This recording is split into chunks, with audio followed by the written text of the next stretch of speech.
ওকে, তো normal gestational এজকে calculate করব fundal height থেকে। তার সব থেকে শর্টকাট মেথড হচ্ছে 4 অ্যাডেড ফর্মুলা। সো এখানে সিম্ফাইসিস পিউবিসে আমরা পাচ্ছি 12 উইকস। 12 উইকসকে 4 দিয়ে যোগ করলে হচ্ছে 16 উইকস। এটা পাবো mid way between the umbilicus and the symphysis.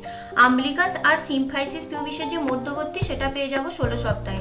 তার থেকে 4 যোগ করে 20 সপ্তাহে পেয়ে যাব just below the umbilicus, and just upper the umbilical পাবো 24-এ। এরপরে 22 যেটা হচ্ছে আম্বিলিকাস পয়েন্টটা পাওয়ার জন্য জাস্ট বিলো থেকে প্লাস আর জাস্ট আপার থেকে -2 হোললি পাওয়া যাবে। তারপরে হচ্ছে আম্বিলিকাস থেকে আমরা ফান্ডাল পয়েন্টকে যদি টোটাল 3টে অংশে ভাগ করি তাহলে তার প্রথম এক ভাগ পাওয়া যাবে 28 উইকসে, এবং 32 সপ্তাহে পাওয়া যাবে midway between the umbilicus and fundal পয়েন্টে।